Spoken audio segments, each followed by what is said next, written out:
Welcome back to the BetCanada channel. Katie Caldwell, Jeff Lloyd here with you. We are doing our division preview series, and today we are going to get into the AFC East. So, Jeff, we'll start at the top. Is this still the Bills' division to lose? I think it is, but I think it might be getting closer with the team who is probably located closest to them in the New England Patriots, but we'll get to them. Um, Interesting. Okay, yes, let's start with the Bills and then let's move into the Patriots.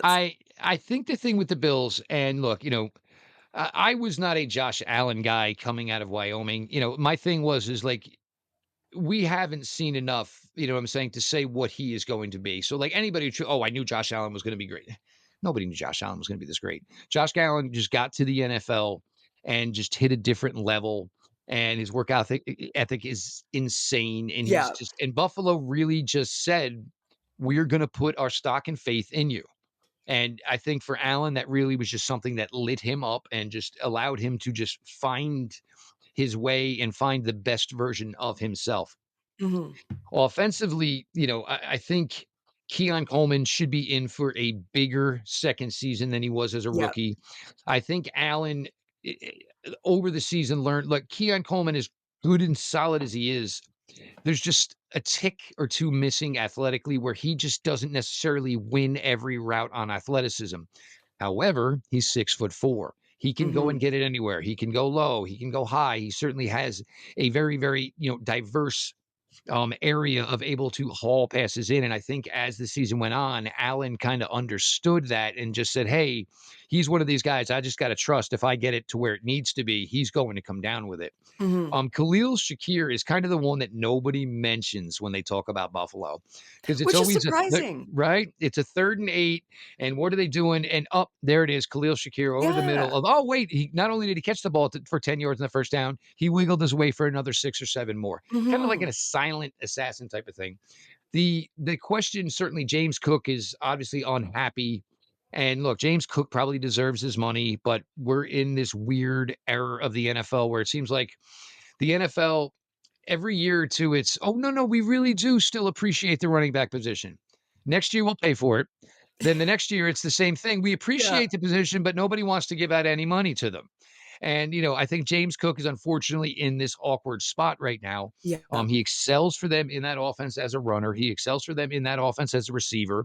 And something will get worked out because you know that the Buffalo Bills players will go to bat knowing how Mhm. important James Cook is, to that offense.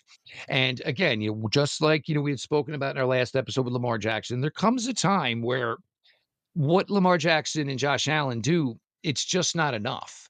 And Right. yes, as far as MVP awards and regular season, all of that stuff, it shouldn't be dependent on what you do in the playoffs, but the ultimate goal for these guys is to get their team inevitably to a Super Bowl. Right. And, I think the time is now for both Lamar Jackson and Josh Allen that's a Mhm. realistic topic of conversation to start bringing up. Defensively for the Bills, I and, have questions. they brought in Joey Bosa.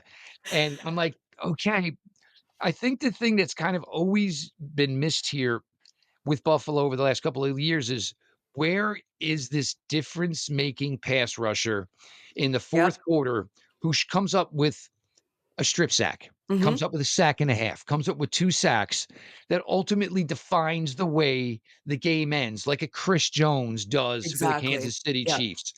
And I don't think Bosa's that guy anymore. He was in Buffalo for a hot minute before they basically told us he tweaked something and they were shutting him down till training camp, Mhm. which is the Joey Bosa story, and we've heard it for years now. Yep. They have a nice cornerback unit and Christian Benford. There's something surfacing right now, possibly with their rookie corner that they just drafted in the first round, Malcolm Hairston. I don't know where that is in its legitimacy, or whether or not what it could possibly lead to. Mhm. But for Buffalo, I think that is still, and that's going to be the thing. That's do they realize they don't have enough pass rush somewhere along the line? And I think that's the easiest thing to go acquire in season because there's not much, you got to sit into a film room or a game planning room where Mhm. you say, no, it's you and the left tackle. Just go win, dude. There's Yeah. not like we're sitting down, we're doing these elaborate things or whatever. It's pass rusher, it's one on one. Hopefully, your best guy against their best guy and your guy wins. But I think for Buffalo Bills, and I hate to use this term right now in sports, but I think that's kind of the Achilles heel for the Okay. Bills is that Yeah. is that decisive pass rusher who in the last couple of minutes of a game is going to be the guy that just absolutely, wrecks the opponent's season. I don't You're right, I don't know if they do have that big game wrecker on defense that they could really use like a Chris Jones. Luckily, a lot of their offense is a lot of the same cast of characters. I expect a lot of the same from that offense this year, but yeah, defense, they could use one of those guys. Let's move into the Patriots. So a lot of new faces on this team, a totally revamped O-line. Their receiver room looks different. New OC, Josh McDaniels comes in for Drake May, and he's just going to keep building on the progress that he made last year. I'm feeling they had one of my favorite off seasons. I'm feeling pretty stoked on the Patriots. Are they a close second to you in this division? I think that they will be the second place team here. Okay. To say New England is maybe a wild card contender this year maybe feels a tad bit disingenuous at this point. But I think, with Mike Vrabel walking back into that building, with Josh McDaniels walking back Yeah. into that building, Belichick isn't around anymore. But you do have Belichick disciples here now. And Yes. whatever kind of got out of hand last year and, got off the beaten course, for the Buffalo Bills, I think it's certainly going to be a little bit different this year. And, a Mike Vrabel team is going to be a better defensive team. They are not going to commit a large amount of penalties. They will play with discipline. I think Drake May last year was extremely, extremely impressive. And with the Yes. amount of first round quarterbacks there were, I think because Drake May's team did not necessarily have a ton of success, Drake May didn't necessarily get the attention that maybe he deserved for what he was doing last year. You bring in a Stephon Diggs, and it's certainly interesting that Stephon Diggs is out there doing things already coming off a ACL injury. Mhm. But I think I just like that from kind of like, the big it factor. Stephon Diggs has been there. He has been a true number one. And I think once you take the rest of that wide receiver room and you drop them down to a two, to a three, to a four, the expectations of what those other wide receivers can do probably grows.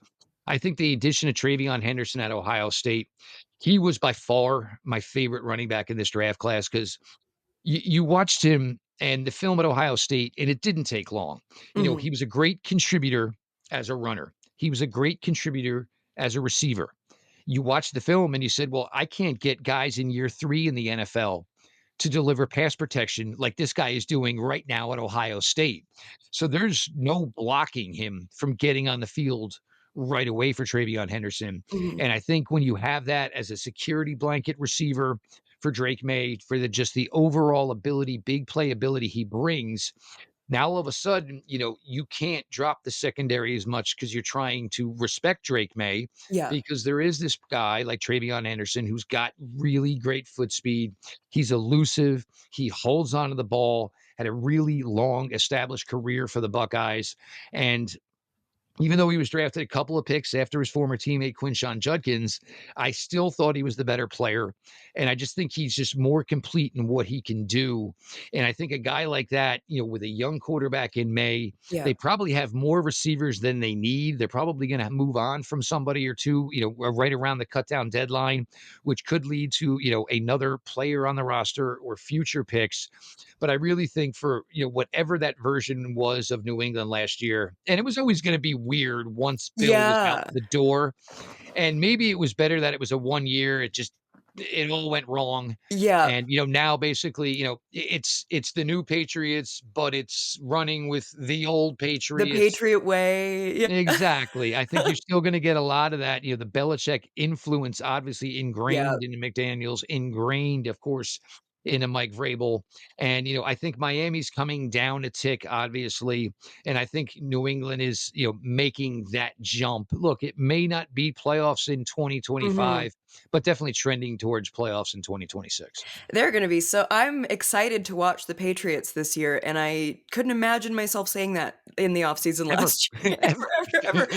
Quick pause. If you haven't subscribed to the BetCanada YouTube channel, you can do so below. It's free and it helps support our channel so we can keep bringing you NFL and NHL content. Now, back to the show.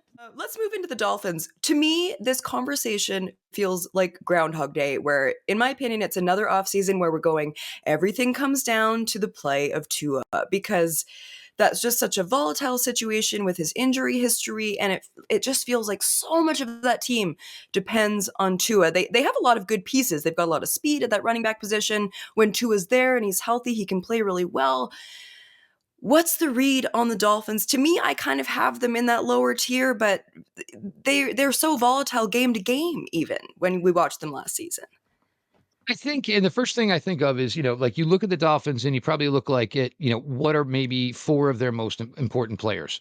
Tua, it's certainly, I think we all have this fear, and probably why I don't want to turn the Dolphin game on is what happens if he takes one more hit. Me too. All Uh, of us. All yep. of us have And that. then their two top pass rushers, Bradley Chubb, Jalen Phillips, both, have had serious injuries within the last couple of Mhm. years. So these are guys who are making a lot of money and are supposed to be really impactful players, but they may not be the same guys that they were, when they were getting the money that they're currently being paid. Yeah, Tyreek Hill, his deal just is he can't get out of his own way, obviously. And, exactly. That's a good way of whenever putting it. whenever you see Tyreek Hill's name, the first thing everybody kinda does is, it's a Ooh, what little did he do cringe this time? because it's not like he gave $175,000 to the local high school because maybe, the locker room burned down or whatever. It's, well, what did Tyreek Hill do now?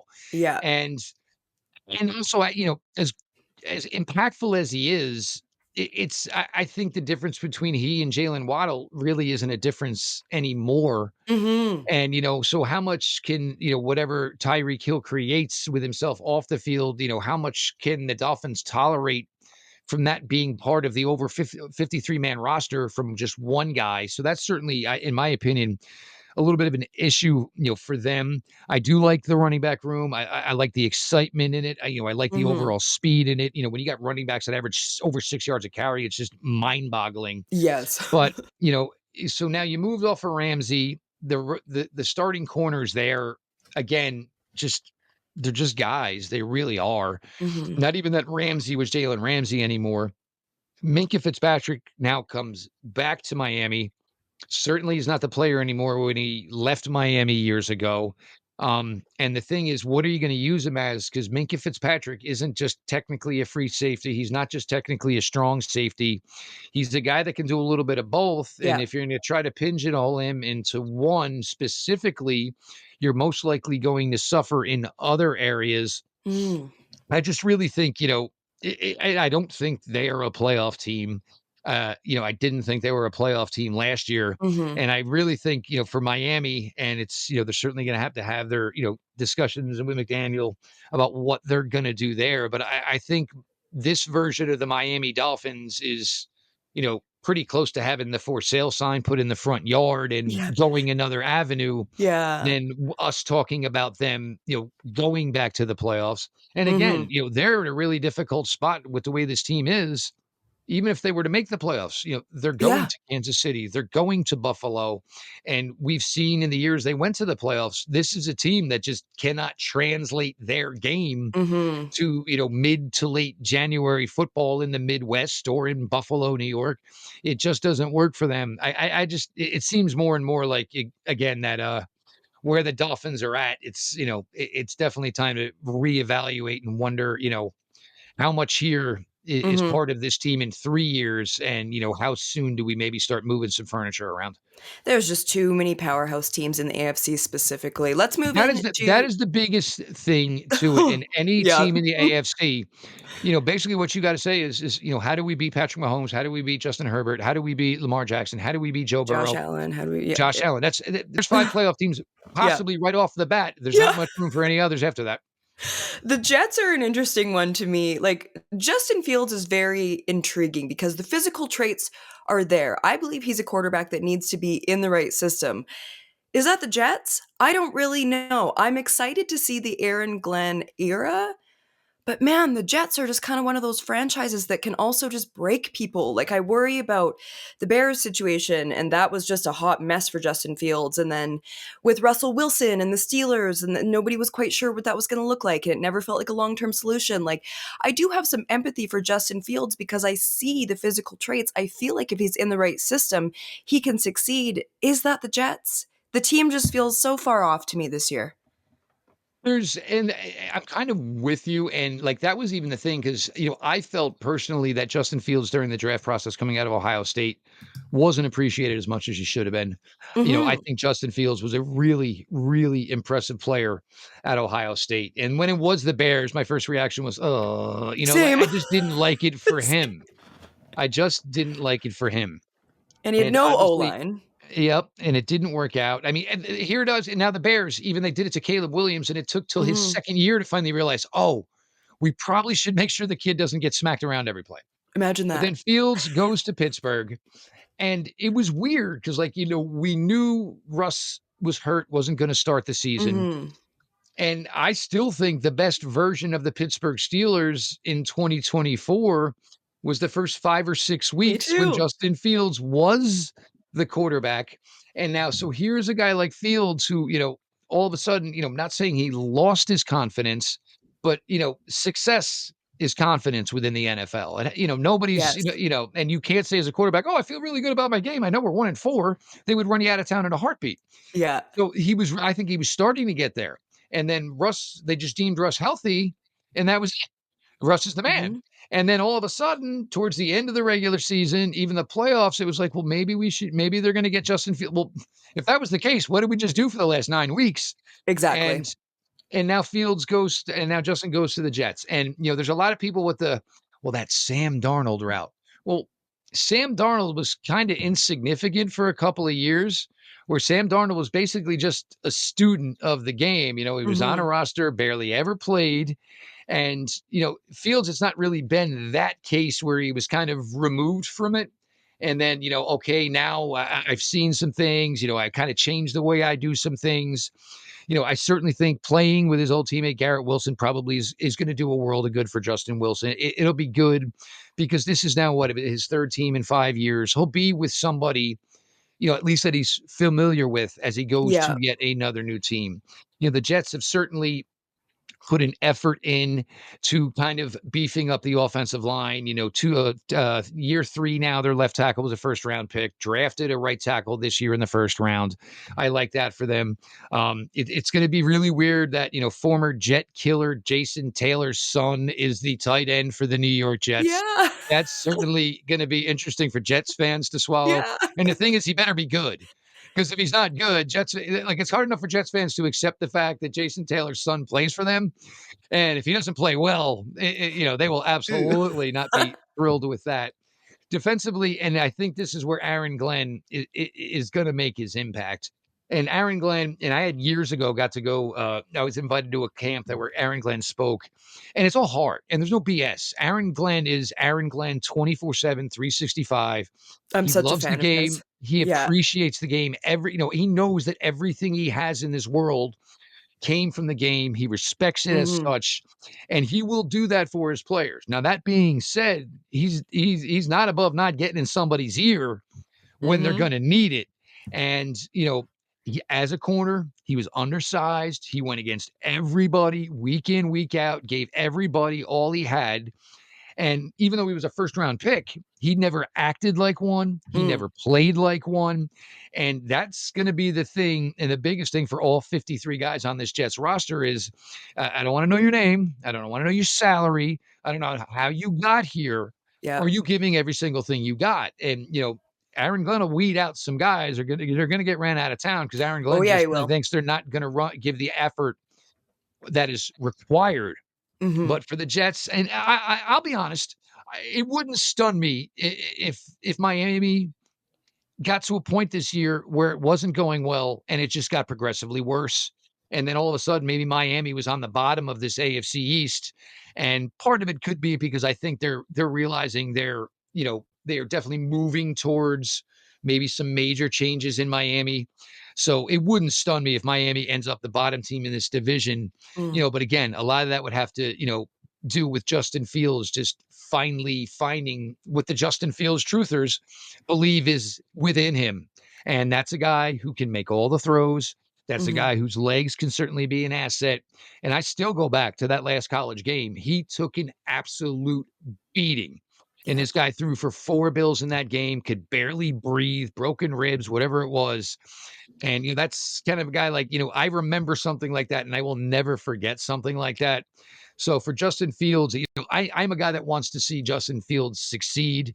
And hopefully, for him and most certainly the New York Jets, this is a kind of marriage that certainly found its way through a broken road to each other, but Mhm. maybe leads to some big dividends for the New York Jets.